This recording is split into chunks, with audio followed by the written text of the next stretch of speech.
Hi, everyone. Welcome. So happy to have you here with us today. We've got two, yes, not one, but two guest hosts today.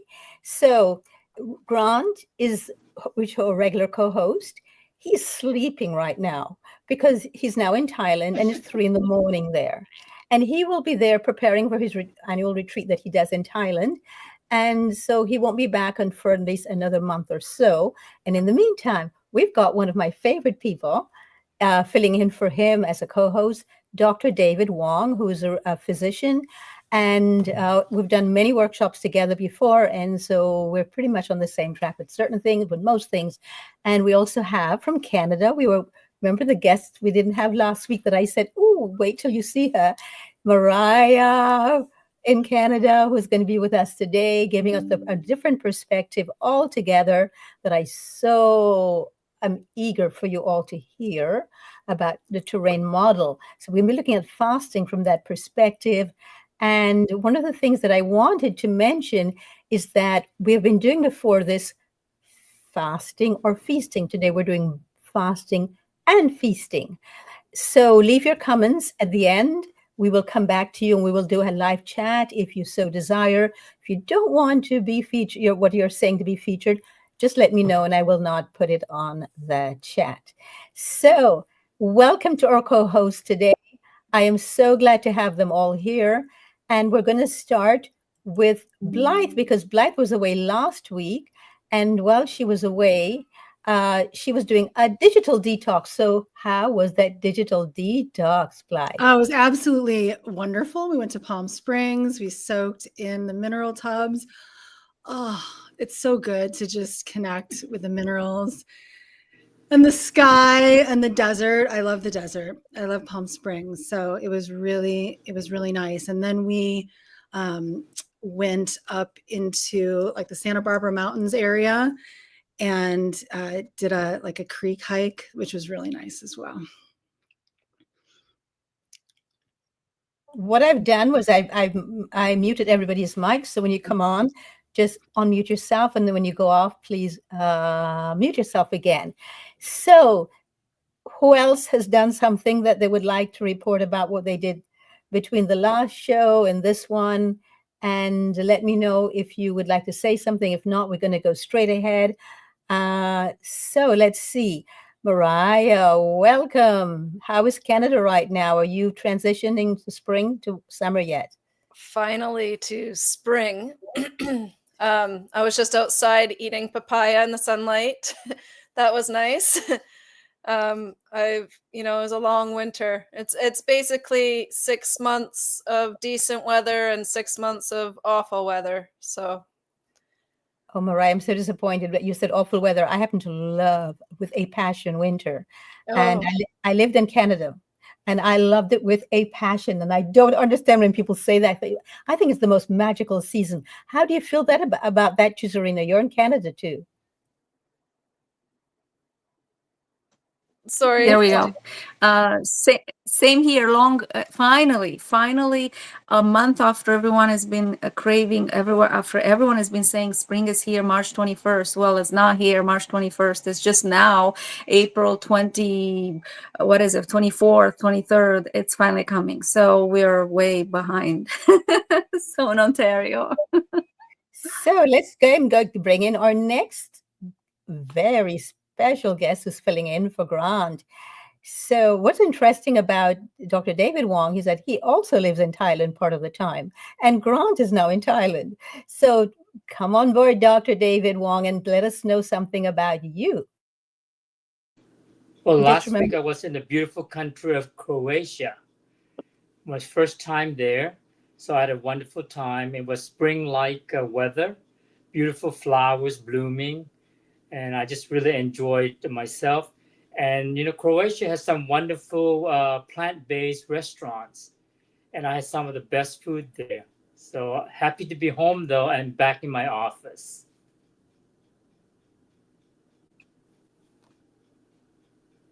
Let's go to Pete in the UK. Hello, Pete. Welcome aboard. Hi there. Hi, yes. The weather's getting better here. I do feel similar about the long winters. But over the many years, I managed to survive with early rising saunas and ice baths. So that's been great. So we've been out in the garden planting, putting seeds, doing the beds. So it's when the sun comes out and when we are in the garden, it's really it's really fruitful and it's really joyful. So yeah, England, the weather is shifting. So it's nice. We had been back and forth to Morocco doing different things in Morocco. That was really nice in terms of topping up with the sun. But yeah, partners just finished a 5-day water fast. So that was really interesting as well. So yeah, supporting her in that. A little nearly 3-year-old running around, bouncing around. That was quite interesting to navigate, especially when she's still breastfeeding. Maybe next time we'll have Hannah, your partner, come along and tell us how she manages a mother doing a 5-day water fast. Wish I'd known before. Okay, so everybody, what we're going to be doing now is I'm going to be showing you a little snippet. And what I would like our audience to do is to comment on what they saw as well, and because our co-hosts will be doing likewise. So the abdomen, known as the pancreas, produces insulin, which is a hormone that helps your cells absorb the glucose found in the bloodstream after a meal. Dietary fat, on the other hand, is broken down into fatty acids, which are then used by the body for energy, as well as many other biological processes like testosterone production, for example. Excess fatty acids are converted back to triglycerides, and then most of those triglycerides are stored in adipose tissue, otherwise known as body fat. Meanwhile, excess carbohydrates from that meal will first get converted into glycogen, which is a string of glucose molecules that can be stored and used later on. Glycogen is mostly stored in the liver and your muscles. Since there's a biological limit to how much glycogen a person can store, once that limit is reached, the rest of the energy is converted into triglycerides and once again stored as adipose tissue. This is the routine process that our bodies go through when we eat throughout the day. But what would happen if you were to totally stop eating for 3 days? Well, after about 6 to 10 hours of fasting, most of the leftover glucose that's still circulating in your bloodstream will be used for fuel. Since your body isn't receiving any new nutrients, it has to start using its own glycogen reserves to fuel itself. It's at that point that the pancreas secretes glucagon. Glucagon is not the same as glycogen or glucose. It's actually a hormone, and one of its jobs is to signal your body to release glycogen and fatty acids. Also, if your last meal was low in carbohydrates, your body may start producing ketones as an energy source within this early stage of fasting. Ketones are chemicals produced by the liver when fat cells are converted into fatty acids. So in general, during those first 6 hours, your blood glucose levels will start to elevate and then they'll gradually decline. Meanwhile, your ketone levels will do pretty much the opposite. They'll gradually rise, especially after approximately the 10th hour of fasting. Now, before you ever hit that 10th hour mark, if you're accustomed to eating 3 square meals a day or you regularly eat a high carb diet, you'll probably experience hunger and low energy levels. The hunger you feel isn't only due to being low in calories. In fact, it's largely tied to your circadian rhythm. Your body has gotten into a pattern and now expects food at certain times of the day that you normally eat. This is due to the hunger hormone ghrelin, which has the effect of stimulating your appetite when it's released. So if you stop eating, studies show that ghrelin will spike automatically around the times of the day that you typically have your meals, which usually would be breakfast, lunch, and dinner. And that spike will make you feel hungry. If you continue fasting, these hunger pangs will subside after about 2 hours, and your body will naturally adapt to a new meal frequency over time. After fasting for at least 10 hours, your body will also start to increase the levels of a hormone produced by the pituitary gland called human growth hormone, otherwise known as HGH. Fasting can actually increase HGH just as much as exercise, stress, or hypoglycemia. HGH plays an important role in the fasting process because it's associated with enhanced muscle repair, exercise performance, stronger immunity, and faster recovery from injuries. Although HGH is unlikely to lead to muscle growth in the absence of nutrients while you're fasting, it's believed to be responsible for delaying the breakdown of muscle while fasting. It does this by stimulating metabolic processes such as protein synthesis and muscle tissue repair. According to research, the longer you fast, the more HGH you'll produce. For example, a study found that fasting just 2 days increased HGH production by 5x. Now, at around 12 to 16 hours in, your body will continue to deplete its glycogen stores while also increasing its reliance on ketone bodies. Around this time, you may start to feel cold since your body temperature will be lower from not digesting food. The benefits of this initial period of fasting have been well documented because multiple studies have been designed to observe people fasting for Ramadan, which is a Muslim holiday where people stop eating food from dawn to sunset every day for 1 month. The studies on this topic all provide an excellent overview of the benefits that fasting for 10 to 17 hours daily has on the human body. According to the findings, there's great improvement in weight management, digestion, and cholesterol levels. Also, studies show a significant decrease in inflammation markers associated with a number of diseases such as homocysteine, C-reactive protein or CRP, and total cholesterol to HDL ratio.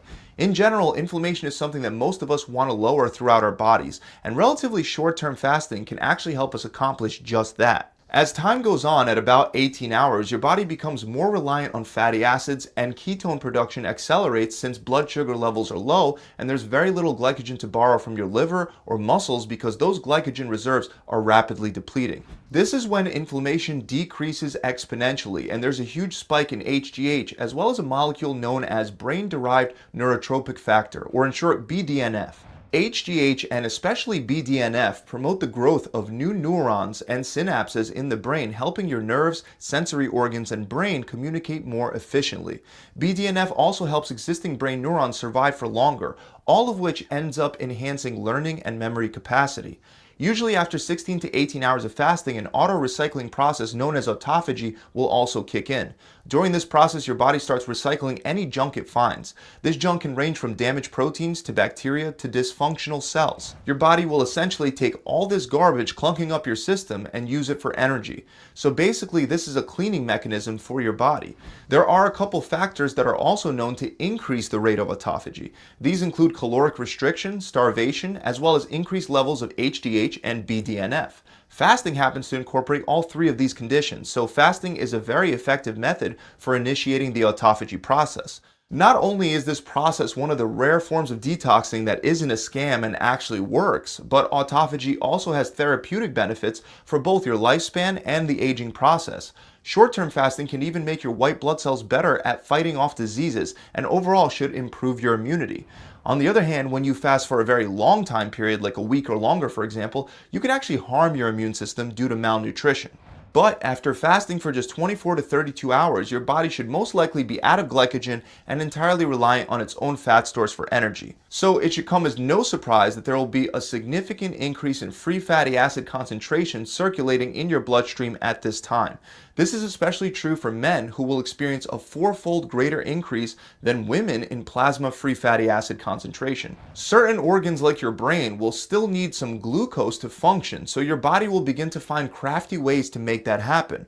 Primarily, this is accomplished by separating triglycerides that come from your fat stores into glycerol and free fatty acids. While the free fatty acids can be used immediately for energy, the glycerol can be sent to the liver where it can be converted into glucose through a process known as gluconeogenesis. And that can temporarily supply the brain with the glucose it needs without breaking muscle tissue down just yet.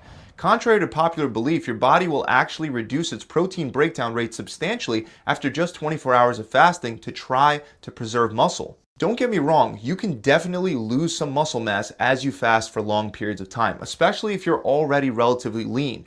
If you already don't have a lot of fat, your body is more likely to convert protein into glucose through that same process of gluconeogenesis.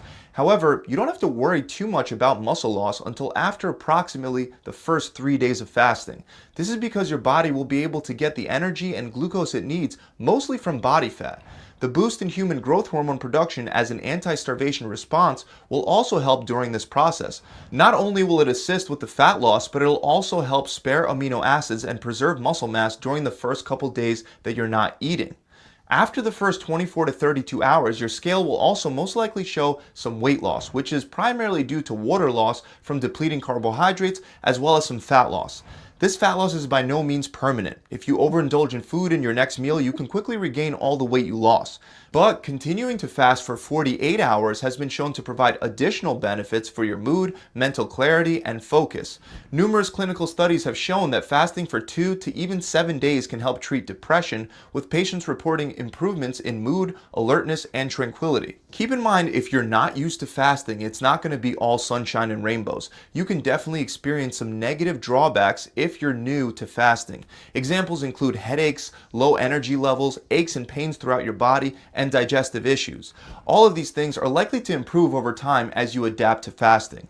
Once you get to about 3 days of fasting, the processes of enhanced immunity, autophagy, and reduction in inflammation continue at an even deeper level.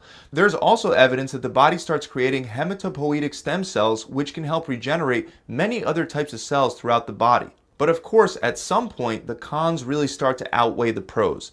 Even though studies show that humans can survive several months without eating, these observations are mostly seen in studies on hunger strikes and in very controlled clinical settings.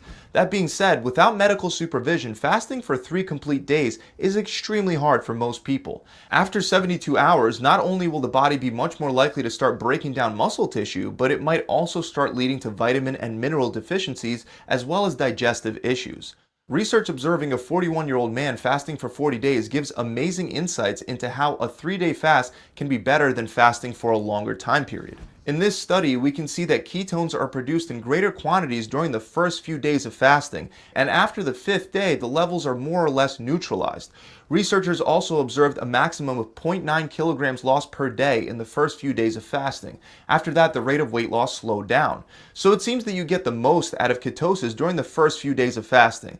This also guarantees that most of the weight loss will come from stored fat rather than muscle mass.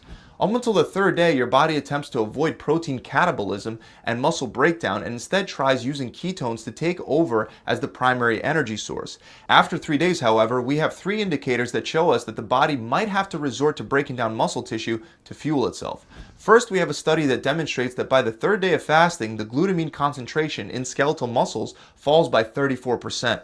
Glutamine plays a major role in maintaining and fueling lean muscle mass. Its role is to stimulate the absorption of other amino acids by the muscles and increase the rate of protein synthesis.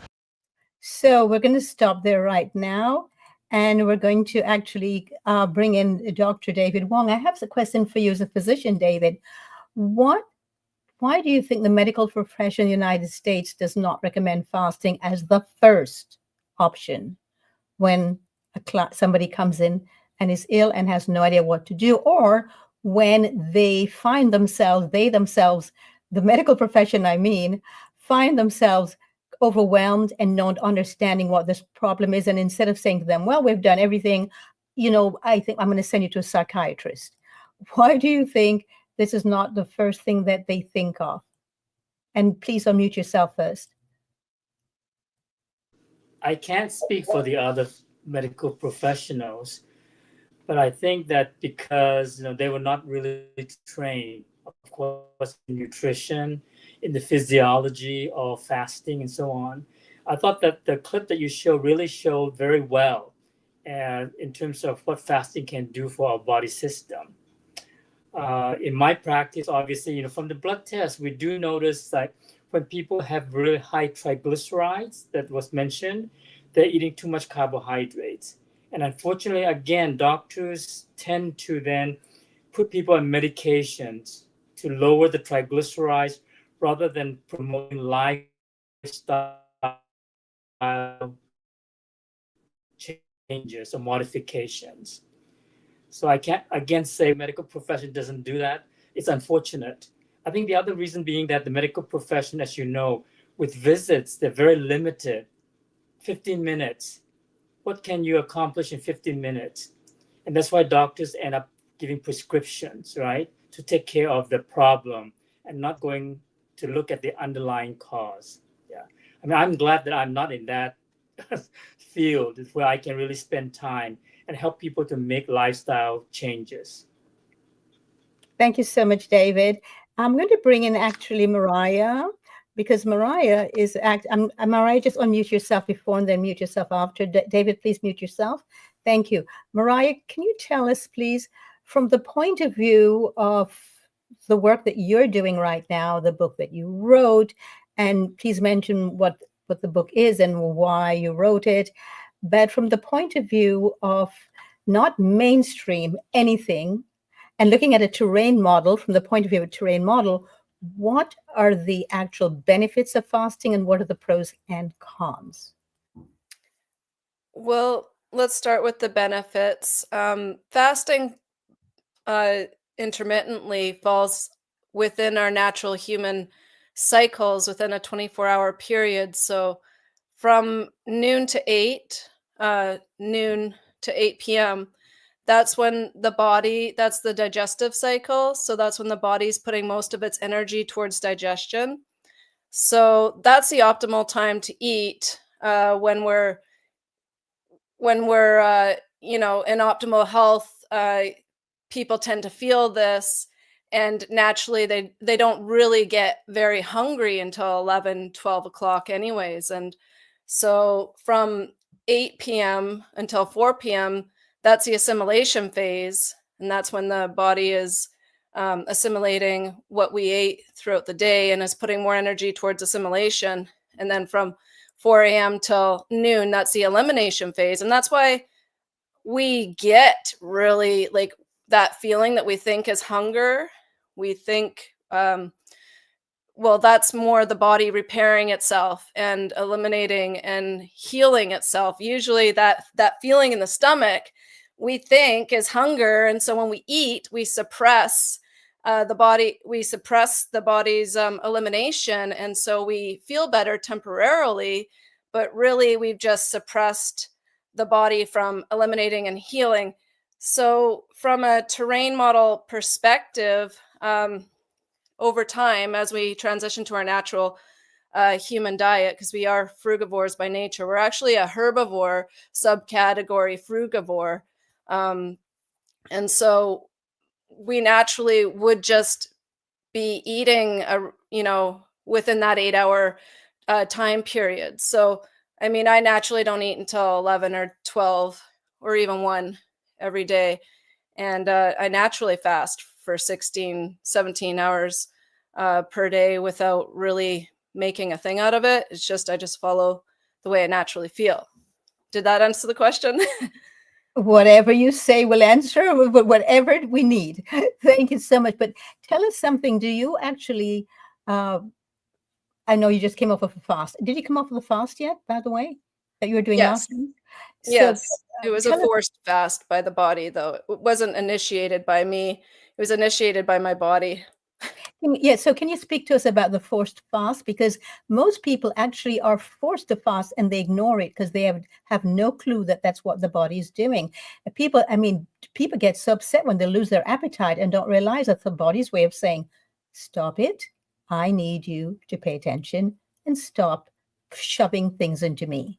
Exactly. So there's two types of fasting, or I categorize it as two types, and it's the forced fast, and that's when you get cold and flu-like symptoms or pain anywhere or lack of appetite, and that's when we naturally should fast. The body's telling us to fast, and your symptoms will resolve quicker if you just lay down and obey the laws of nature, get some rest, drink water, hydrate, stay hydrated, and let it pass. But most of us, we obviously live busy daily lives and we can't always do so. But so the next best thing is to just eat, just light foods like fruits and raw foods.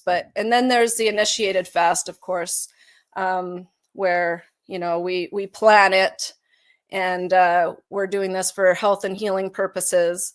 And you can go anywhere from, a day to 20 to 40 days. Thank you, Mariah. And can you just very quickly explain to people, for those who do not know, what exactly is the terrain model? So the terrain model is basically teaches that all disease originates from within. Basically, it's what we eat, what we breathe, what we put on our skin, what we're exposed to. Disease, we do not catch disease from other people, the same as we can't catch health. I mean, you'd think the opposite would be the case. If that were the case that we could catch disease, you'd think, well, I should be able to catch health. No, it all depends on your lifestyle and dietary habits. So that's basically the train model in a nutshell, is just that all disease begins within. So if we obey the laws of nature and eat within our species appropriate diet and lifestyle, chances are you're going to live a long and healthy life. Thank you so very much, Mariah. So one of the things that I wanted to really bring up today and for us to look at is the problem, not just of the fact that I'm talking about the United States, because in India, they have Ayurveda and they're into fasting, and it depends on what society you're brought up in and what culture. So that, especially here in the United States, I see so many people who are ill all the time. And they will say to me, I'm always in pain. Can you help me? And I said, well, and they don't want to become a client, of course, because they're too scared to work with me. They think I'm nuts. But they say, what can I do? And I said, well, listen to your body. And they look at me like I'm weird. What do you mean, listen to my body? But Blythe, in my book, the Being Healthy, you were one of the guest contributors at the end, and you wrote something in the book that really, really loved, that you command your body. Could you tell us about that, please? Oh, absolutely. I really feel the connection with my body. I have always been able to feel my body respond when I command it into higher immune function or command healing. Just last week, I was walking on a busy sidewalk in Los Angeles, and I had a thought about a memo that I'd written, and I looked at my phone and I stepped right into a hole and I rolled my ankle and it took me off my feet. I mean, I really almost fell down. I recovered. I had to catch it, but it hurt like so bad. And I was about a mile away from home. And I just tuned in to the tendons. I tuned into what was happening of like, okay, they're inflamed for a minute because of the impact of what happened. And I just literally spoke to them and loved those cells in my ankle and the tension in the blood and the whole area. I just focused on the wellness and just commanded it well in that minute. And it was like, wow, okay, I got it back. And I was able to walk, the mile plus whatever home. And, it was a little sore for a couple of days, but it wasn't an injury. And in acute moments like that, having tools of like, I can actually tune into my body right now is so helpful, but also using it on a daily practice of just connecting to the cellular intelligence of our cells. It's like each one of our cells has its own intelligence, right? It has its own job to do, and it communicates with all of our other cells. And just being able to first tune in and give those cells love and gratitude, because it's like we all respond to love and gratitude, even our plants, right? We know that now. And so really just tuning into the cellular intelligence and giving love, and then commanding their wellness. I mean, I command the activation of my stem cells. I say, thank you, body. I love you, body. Body, I command you to create more stem cells in my bones, making my bones stronger and healthier than ever. And I feel an activation when I'm doing that. And you know what? Just by doing it, I'm putting myself in a parasympathetic nervous system where the body can regenerate optimally. So just by sitting and tuning into yourself, it makes a difference. Absolutely, because you are in charge. Yes. The grand divine design, Yes, exactly. So can you mute yourself while I bring in Cesarina? Can you unmute Cesarina? Can you let us know if in Romania, because I know that's where you grew up, that is the medical profession more open to fasting than in North America? And now you're living in Canada. Is it you have lived in the United States, so you can compare. Which of these countries do you? I think it is all about awareness, and there's enough education and wellness on the wellness spectrum right now for everywhere I've been. I think there are plenty of people now that are very aware, becoming more aware, partly due to perhaps having been sick or learning how to speak to their bodies and practicing and maybe testing some of these. If they think it's a theory and then they want to see if it works for them, then they start to believe. And now, a lot of medical journals have, right? I mean, you can read about the intermittent fasting everywhere these days.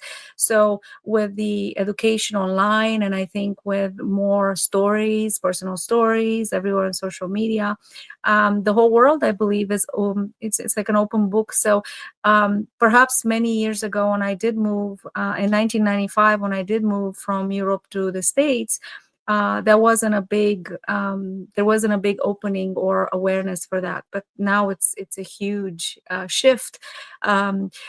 I tend to gravitate, or I tend to be around people who, are into, here we're all resonating on this podcast. And, we tend to attract in our lives the people who do practice these principles. And it's not just that it's a principle or it's in, it's a fad, or I think it's something that was known. Obviously, it's like ancient, almost like, if I want to say, it's ancient knowledge. How did people keep themselves healthy long time ago, when they had their own gardens, when they took care of themselves, when they noticed the body, they had more time to take care of live in the rhythm, in the alignment with Mother Earth. So all of those pieces are coming together. Although we're in a modern world and things seem chaotic, we also have hope that the education and the awareness is shifting, where we are going to remember we have to find a balance, because we know that if we don't find a balance, it is a dangerous place to be. So I think your question was, how did I experience this in Europe, and then in the US, and then Canada? I am experiencing this much more on a larger scale. Not everyone I meet understands the power of fasting, but I think most people I'm meeting know, and they have tried it. And some of them actually use it daily or weekly. So, and it's they're benefiting from it. So thank you for bringing that theme to the show today, and enhancing it with the conversation, Doreet. Thank you. Oh, you're so very welcome. I'm going to bring on Pete now. Pete, I know that your partner just finished a 5-day fast with a very frisky child around, mothering a child, and you have fasted, of course, in the past. Could you tell us, when you spoke to her, what were the differences with you both, fasting right now, and your own experiences in the past? And does it matter if you have a child or not? It can be more challenging. I think if you kind of put some things in place before, obviously I was around and could help out. She did a water fast. She's done quite a few juice fasts, and I mean, epic it was really for her, actually. I mean, I'm sure she might be able to share the story, but the first 2 to 3 days, she sort of says, is maybe where she got in the 10th day of juice, and the third didn't even touch it in the 30th day of juice fasting. And it might change, but it was like the experience was worse than birth, but not that her birth was terrible. However, and her gland came right up on the 4th day. So it wasn't really improving. Obviously, you can work your way through that, and she's listening to her body, and so she chose to break it. Then it's interesting in terms of forced fast. I mean, that was one she chose. All mine have been forced. In terms of fasting. There was a lot said. Frugivore, herbivore. It's amazing. Me coming across that many years ago, didn't even know that word, 20, 30 years ago. So it's really good to start linking into how we would have once ate, really. And then if we observe animals when they're ill, they automatically fast. So my partner's fast compared to mine were forced. So always the 3 to 4 days is kind of pretty critical for me. On the documentary, he talks a lot of the science. Personally, I believe parasites and their intelligence around the third, fourth day. It's not just my head; it's other heads giving me a hard time to eat. So that's an interesting one. I'm gonna 99.9%. There's a lot of other layers to that, as well as you got the physiology. So the fasting, it's amazing in terms of doing it. I remember I used to work many years ago. I was 17 with my friend's father. He just wouldn't eat till about 6. We just thought it was crazy, but he was obviously intermittent fasting.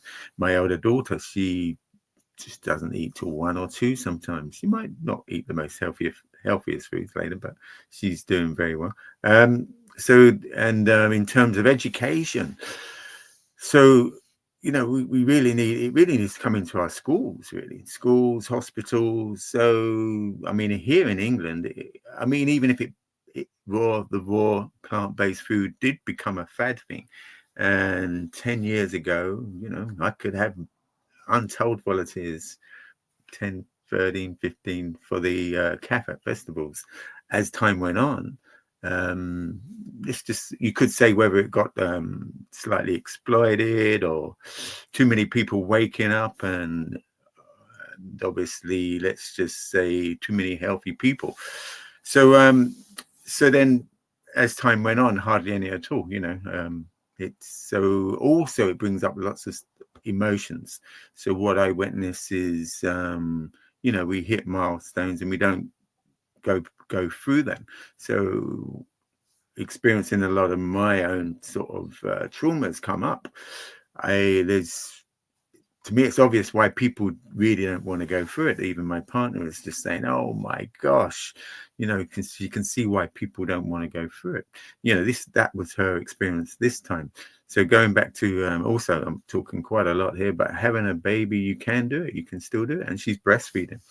Challenging, very challenging. Well, her state was challenging. She wasn't expecting to be so taken out really on a level. So it was a great experience, great for me. I had more time with the little young one, little spirit. So yes, I've done quite a few. I might not eat till 12, sometimes till 4. Sometimes I do indulge, but I do that quite regularly, and maybe a few days every month as well. Thank you so very much for that. And Sabina, welcome. Hello. Tell us about you. I know you used to fast regularly every month for, I think, 5 days, but then you stopped, I think. Could you explain why? And don't forget to unmute yourself. So this was an experiment that I actually wanted to experience on myself, and I fasted from 2017 to 2023 over a 6-year period, every month 5 days. And the catalyst was actually that I had Lyme disease in 2017. I was actually in bed in such pain that I could barely function. And I asked myself, how come that someone as healthy as me gets Lyme disease? Especially, I've been eating since 19 years old, mostly raw, eating pretty much 100% organic, doing regular cleanses, and still I'm like bedridden in such pain. So that actually inspired me to go deeper into fasting. I realized maybe it's not enough to do a fast once or twice a year. Maybe I have to see what's actually possible if I do it on a consistent basis. So I committed to do this first for a year, and then I got really deep into it. I just continued because my body naturally guided me towards what's best for me, when I should eat, how much I should eat, what foods are best, what foods is time to let go of, which combination. So I got this internal guidance, and noticed over time my digestion really improved. In my whole life, I always had digestion problems. As a child, I could only go to the bathroom every 3 days. I was always bloated. I was skinny, but I had this big belly. I always looked like I'm pregnant, and I never wanted to be photographed in a bikini ever. That was the nightmare. So I wanted to really, learn why do I, and I realized, there was a lot of waste that I was accumulating from the diet I grew up on, a standard diet with lots of meat, lots of dairy, lots of bread. That was mainly the diet I grew up with. So there was a lot of waste accumulated. So by going deeper and deeper into fasting, my digestion just kept improving, getting better, to the point I had like 5 bowel movements a day, which was like a miracle. I have never experienced like this before.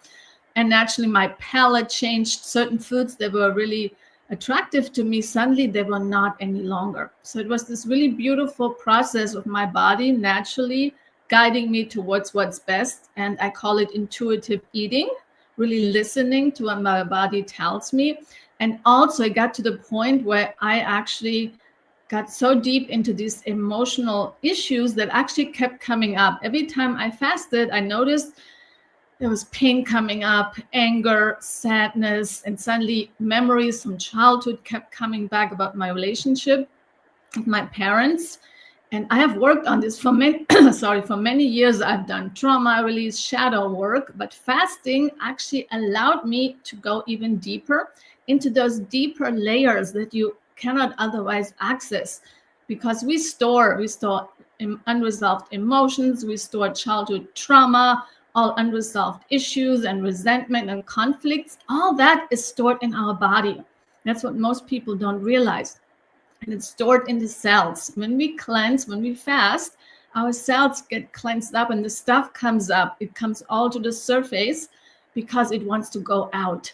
So fasting was really, for me, more than anything, like emotional healing and trauma healing.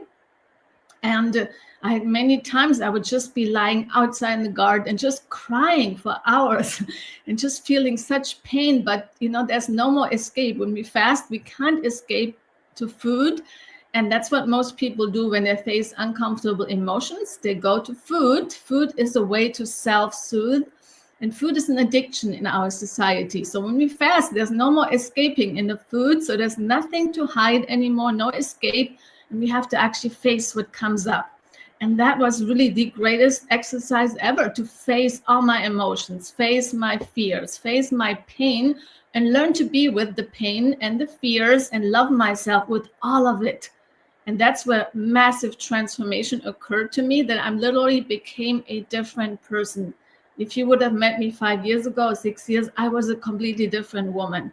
Like, my whole mindset shifted, my whole perspective on life, the way I am, the way I show up in life. I experienced a complete paradigm shift due to fasting. So fasting is an accelerator, it's an amplifier. And there's just so much available. It's not just physically cleansing the body. This is like deep emotional healing. It goes on a mental level, because it's like anything, more than anything, it's a mental game. It's about knowing this is possible. I can do this. And if I can do this, if I can learn to be with my pain and my fears, what else is possible? So it just opens your mind like to infinite possibilities. So that was a very long answer. But fasting is just, I think, one of the greatest tools for anyone who wants to have more in life, who wants to transform, who wants to experience life on a deeper level and experience more joy. Absolutely. And standing ovation to you, because you did what I think is really important, is that you decided to go to the root of the issue. But I am astounded that as a child, you didn't have elimination up to 3 days at a time. Was this regular like that? Regularly like that? Yes, it was like that, really bad. I mean, it was always bloated. I always had this belly, and it was just painful. Going to the bathroom was painful. And this is always the most horrible thing, bowel movements. And now I can actually say I have bowel movements that actually feel good. You feel almost ecstatic. And it might sound strange to people who never heard that, but bowel movements can be just a beautiful experience of letting go. Because it's not just the toxins we let go of so much that we hold on to. So it's really critical to really learn to have good eliminations and learn to let go of all that we hold. Absolutely. Love it. Love. And that's the reason why I fast. That's the only reason that I fast. Because many times the rewards of fasting come after the fast. Though from time to time, answers can also come during the fast. When I need to find an answer to something that's really, I'm find that I'm getting too caught up in it and I'm not able to let go of it, I fast, which is why I fast every Saturday. Another reason why I fast is because I think fasting is the first principle of medicine. And I think Dr. David Wong, have you ever fasted? Because I think that what I do with my clients, I first, if they're open to it, I have them fast first, and for them to see the strength of the spirit, have the strength of the spirit that they possess reveal themselves. Most people have no clue about the strength of their spirit. They have no clue who they are. They have, and that's why they're so afraid of fasting, because it's not just letting go of food, because food has become entertainment. It has become the one thing that we all seem to have in common. You go to food and sometimes even alcohol. And many people go to alcohol to just get through another moment, another second, another moment. Fasting, every moment seems like an hour or like a full day. And that is why it's so important, I think, to do it, because that's where we find ourselves. Because when we fast, we're saying that the cry of our souls is greater than the cry of our stomach. So, Dr. David Wong, if a client comes to you, look like this, and you see that she is just really at the end of her rope, would you be open to suggesting fasting? And if yes, how would you possibly get her to agree? No, I definitely support fasting. In fact, I was my father's a very spiritual person, and when we were young, he would, like you, Doreet, fast 1 day a week, usually on the Sabbath. You know, And so I believe in fasting, and we do have programs that put people in fasting.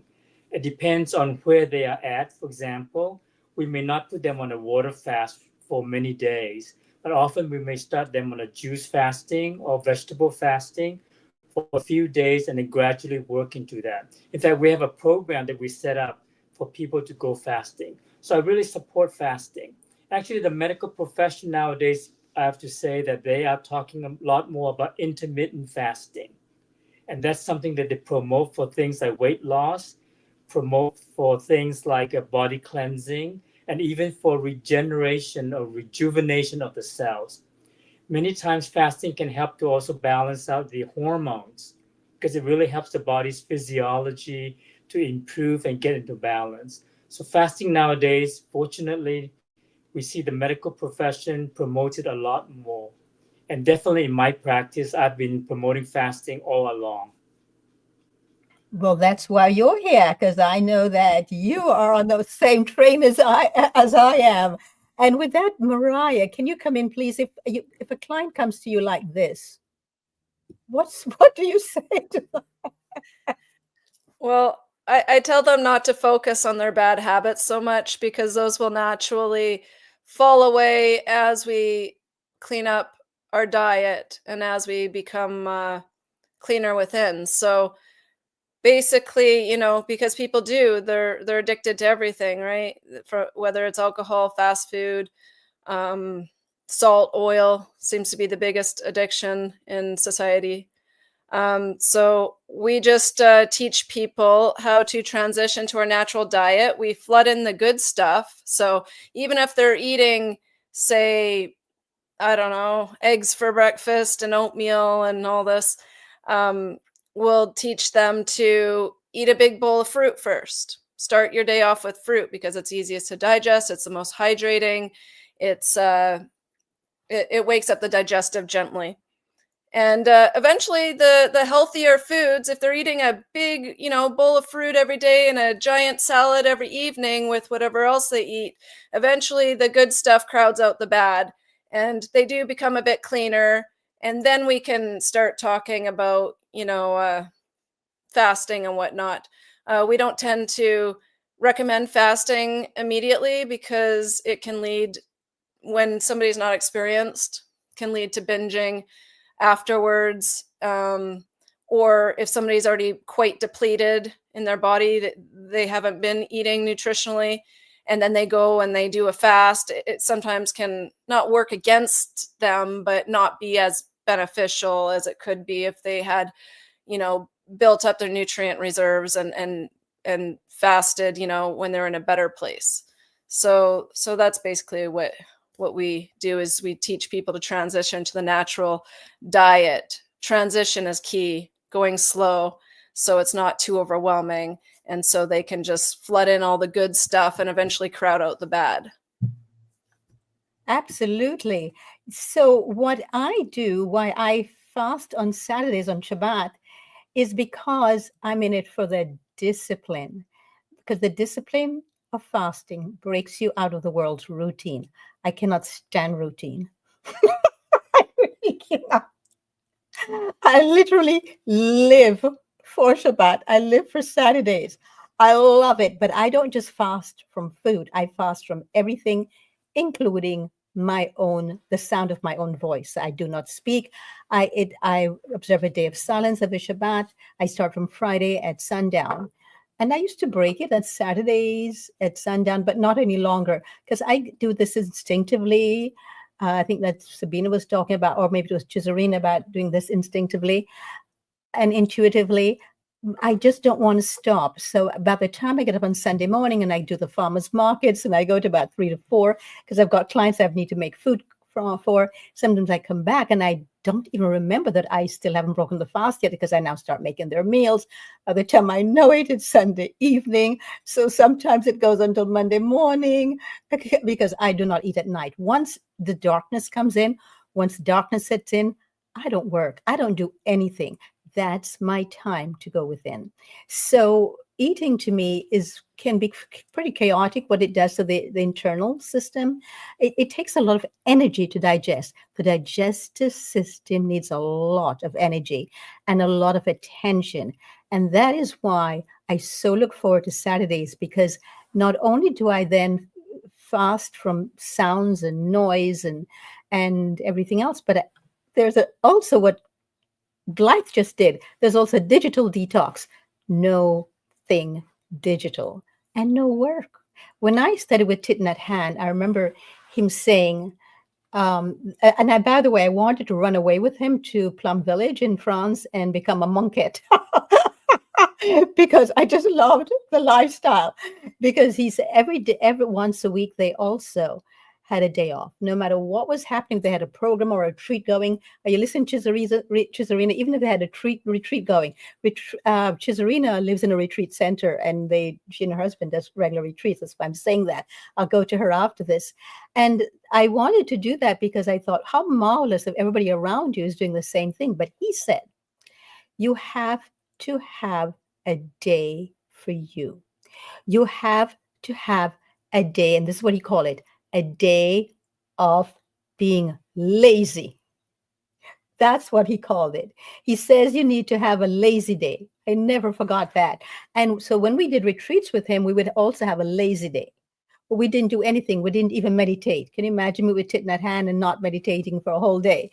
So that was so important. And I began to get the sense of reverence when I come out of my fast on Shabbat. And I told you I fast from everything, anything. But I will sometimes read books. Like right now, I'm reading Blythe's book. So that's when I read. But I don't do it immediately. I do it towards the end of the day when I've been after I've had my lazy day. And it's just the most amazing thing to fast from everything. So I have a question for you all, or last question.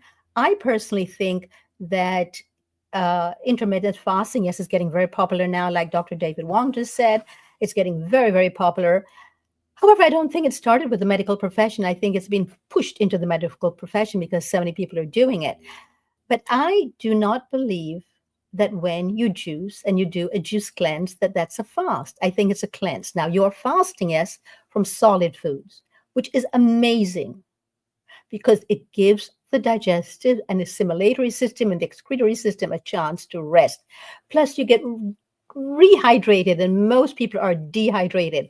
So having a juice cleanse, I think is fantastic. But I personally don't think, and I think it's a misnomer to call it juice fasting. I think it needs to be called juice cleanse or juicing, or if you're going to be having a lot of it, a juice feast, because I'm into juice feasts as well.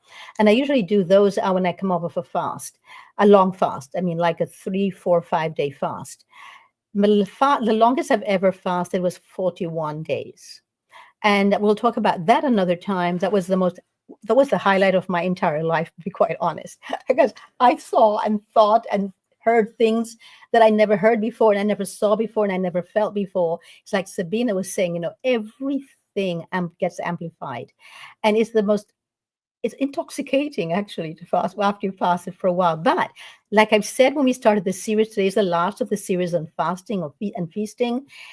If you're going to do that, if you're going to fast, you're going to fast for a while, please you consult and be with a medical professional, and do it in a fasting community where that's all they do, and they check your vitals and they check on you every day and they give you feedback. And do not go on a fast by yourself. Always do it, especially not more than a 1 day or 2 day fast, because you might need help. And if you're on medication, you should not be fasting anyway.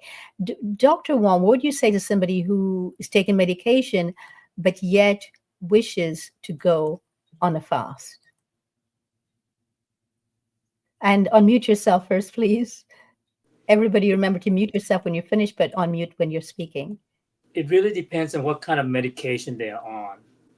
I think certain medications, that you can probably go a day or two without, but then there are other medications that you really shouldn't. And that's why you say that you should really consult a medical professional when you do want to fast for a longer period of time.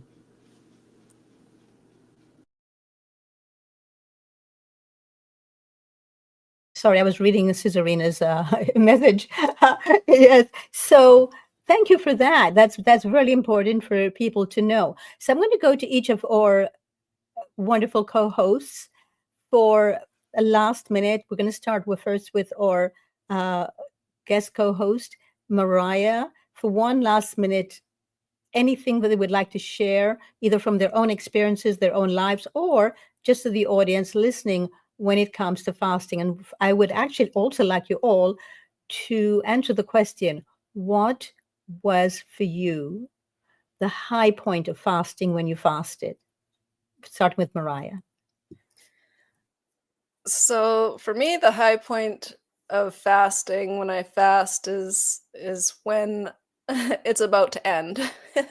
I mean, I do enjoy the process to the best of my ability, but it is definitely a lot of trials. You go through a lot, but one thing I do love about fasting is that you are forced to live in the moment. Everything slows down. I used to fast myself 1 day a week. I did that every Monday for about 2 years. I no longer do that, but I just fast when my body tells me to. But other than that, I just focus on my natural diet. But one thing with fasting that I will say that I fully believe people should be aware of is that if you're going to fast, a proper fast is complete rest and water only. So that's like a true fast and a physiological rest. You need to rest because there's people that fast, and I know that, they feel good and whatnot, but really we should be resting because the body needs to take all its available energy and draw that inward for healing. So if we're doing things and we're talking to people and we're carrying out our daily tasks, the body's got to put its energy, its available energy, into moving your hands and making your voice and doing all the things that it's got to do.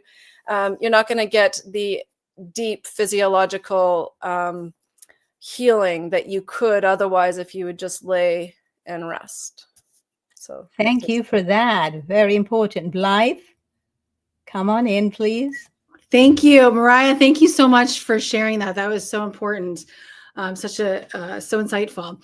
I wanted to say, well, I guess to answer your question, the most amazing thing for me is after day 2, that feeling that like you really don't need food. I mean, I know that eventually ends, but that for me, it's just like I have this energy that I can just run. I have an amazing amount of energy after the first 2 days of being really hard. It's like at the end of the second day, for me, my experience has just been this huge increase in energy and feeling like light and empty, which is such a good feeling, to feel like empty in the colon. I love that feeling.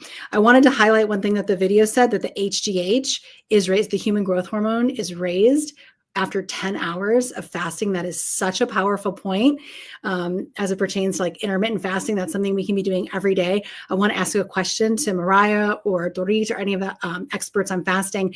So if you have like a nut milk that has fat in it and a protein in a tea or a coffee in the morning, does that stop the fast? So even if I don't eat something until noon or 1, if I've had that nut milk in the morning, does that interrupt the intermittent fasting? That's food. That's food. Just like what she said, it's only water. Okay. So Yeah, absolutely. Yes. no, Yes. no Yes. eating hot beverage. Gotcha. Yes. This is so Yeah, helpful. the body needs a rest. Your saliva needs a rest even. I mean, everything in the body needs a rest. We have to give it something. We keep taking away from the body rather than giving to it. And when we fast, we're totally giving to the body. Could you come on in, Pete? And I'm going to ask you all to just do 30 seconds because we're running a little over time. Pete, come on in, please. Yeah, brilliant. Just to say, my little young one did drop in. So people with children to do fast, it does drop in. Fasting or feasting, I totally agree in terms of you're giving your a level of rest, reduced feasting, and then the water. But I have gone on to dry fasting as well. Some people say even water is feasting. That's an interesting, that kind of like I researched into that a little. When I share with people, there's so much involved, and have people here sometimes and do stuff with them. In terms of the theory, what we watched, the small documentary, if the person hasn't over the days gently come into fruits, the person might have had so much food, so I would say a lot of them would be delayed. After 10 days, it might be 20 days. So what's the peak of my fasting? Each time they've been forced, and if I didn't lose weight on the 13th day, 12th day, I would have loved to stay there if I didn't lose any more weight. So, but always jumping in the beginning brings up all different monkey mind nonsense. So yeah, fasting is amazing. It'd be great if it gets more recognition. Yes, absolutely. And that's what we're doing here. Sabina, come on in. And just unmute yourself, please. So one of the highlights I so often experienced after a fast was this feeling of complete bliss, like just feeling so happy for no reason, that I just started to laugh and just giggle and just experience these really outbursts of joy, because fasting works also on an energetic level, and we release the dense, heavy energy that we often hold, and then we can tune into the more subtle and lighter frequency of life. Delightful. Thank you, Dr. David Wong. Highlights for you. When I fasted, I find that my senses are enhanced, and also it increases my creativity. And thank you for inviting me, Doreet. And this is a reminder for me that I need to do more regular fasting. So thank you. Oh, you're so welcome, Mariah. I know you wanted to answer Blight's question too. Just unmute yourself, please, and come on in, Mariah. Which question exactly was that? If she said if you have some nut milk with some coffee in the morning. Yes. So the body, I mean, it depends on what you're trying to achieve, right? If it's just a daily thing, the body turns on digestion with any substance other than water. But I mean, it's fairly low burden if you're just still trying to, so it just depends on what you're trying to achieve. If you want to do a complete true fast, then yes, water only. But if you're okay with, turning on digestion a little and just having that minuscule bit for the body to digest, it's not a huge burden on the body. Well, thanks, everyone. Thanks you so much, everyone, for having come on today. We're so glad to have had our guest co-host. You'll be seeing a lot more of Dr. David Wong because he's filling in for Grant, who's in Thailand at the moment, getting ready to start the retreat that he creates every year. And we will be back next week. Now, next week we start May. May we'll be looking at parenting. So next week's class, and there are many different forms, in my opinion, of parenting, we'll be going into that. So please join us and share this video. There's so many people who are suffering right now, and they say, I don't know what else to do. Just share it with them, just to open them up to the beauty and all the thrill of going internally and being one with a life, rather than always fighting against something, which we call illnesses and diseases. We're so glad to have had Mariah here today. Mariah, would love to have you back on again. And thanks everyone for watching, and see you next week, same time, same place. Bye for now.